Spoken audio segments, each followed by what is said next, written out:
السلام عليكم ورحمة الله وبركاته.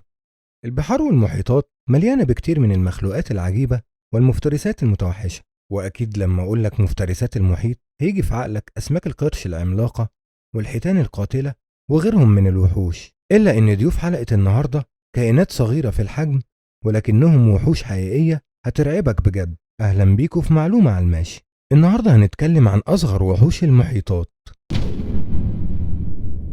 بس لو أول مرة تشوفنا سبسكرايب للقناة ولايك للفيديو علشان يوصلك كل جديد.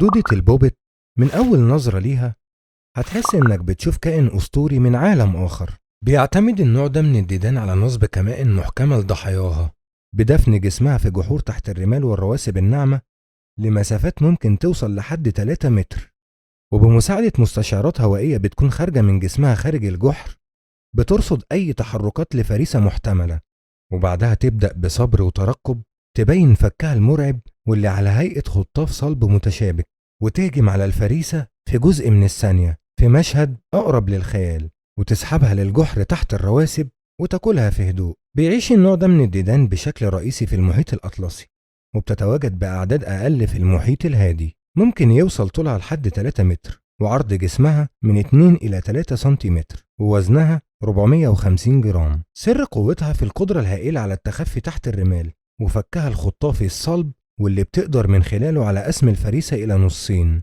مش كده وبس، وبتقدر كمان على اصطياد فرائس أتقل منها.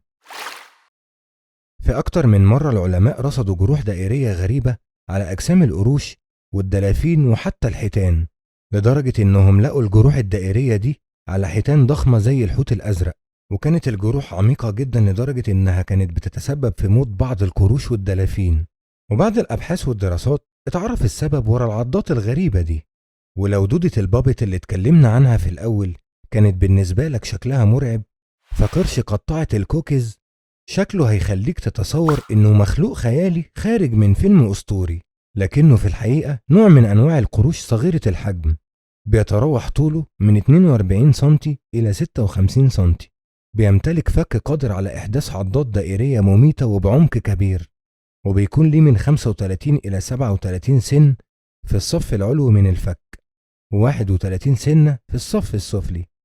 بتكون أسنانه على شكل مثلثات حادة ومتصلة ببعض وعبارة عن هيكل واحد. كتير من المختصين وحتى الصيادين كانوا بيلاحظوا حفر على أجسام الأسماك زي الحفر اللي بيعملها قرش الكوكيز، إلا إنها كانت أقل في الحجم والعمق. وبعد الأبحاث اتعرف إن كان سببها اللامبري. اللامبري أو مصاصات الحجر هو نوع من الحيوانات البحرية بتتبع طائفة اللافكيات، بيتراوح طوله من 13 سنتي لحد 1 متر. من أول نظرة هتحس إنه شبه تعبان البحر ولكنه أصغر شوية. جسمه بيكون غضروفي بالكامل ومعليهوش أي قشور، وما بيكونش ليه زعانف زي الأسماك، وليه فتحة أنف واحدة و7 فتحات تنفس من الجانبين. أما بقى سلاحه الفتاك واللي بيعتمد عليه في كل حاجة تقريبا هو الفم. فم اللامبري بيكون مستدير وفيه عشرات الأسنان الحادة، وفي المنتصف بيكون ليه لسان مدبب أشبه بالحفار. حواف الفم بتاعته بتكون ناعمة جدا، واللي بيقدر من خلالها إنه يثبتها في الفريسة عن طريق الشفط، ويبدأ في مص السوائل والدم وبعدها يفك نفسه وينزل للقاع. اللامبري مصاص دماء عايش في المحيطات. اخطبوط الحلقات الزرقاء أو البلو رينج أوكتوبوس من أول نظرة هتحس إنه كائن لطيف وجميل بألوانه الزاهية وحجمه الصغير، إلا إنك لو لمسته فهيكون في خطر كبير على حياتك، وفي الغالب هينتهي بالموت بسبب امتلاكه واحد من أخطر السموم تعقيدا في العالم. وفي حالة لمس أي شخص للإخطبوط ده بتظهر عليه أعراض التسمم، واللي بتكون على هيئة إفراز اللعاب بكثرة ومواجهة صعوبة في البلع والتنفس ودوخة وصداع شديد، وبتوصل للشلل وضعف العضلات.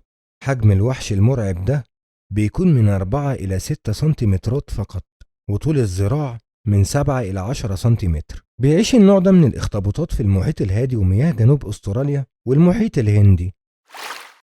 قنديل البحر المربع واحد من أخطر الكائنات على الكوكب، على الرغم من شكله الهندسي الجذاب إلا إنه وحش حقيقي وبيتسبب كل عام في موت من 30 ل 100 شخص على الأقل بسبب مجساته اللي بتحمل سموم قادرة على قتل 60 شخص بالغ في المجس الواحد.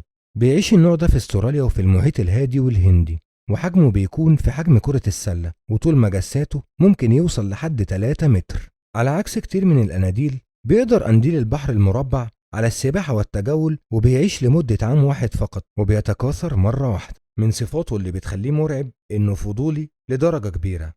هل بتشوف إن المخلوقات دي اللي اتكلمنا عنها وحوش مرعبة فعلا، ولا كائنات لطيفة بتحاول تتعايش مع بيئتها الطبيعية؟ اكتب لنا رأيك في التعليقات، وما تنسيش السبسكرايب ولايك للفيديو، واشوفكم الحلقة الجاية.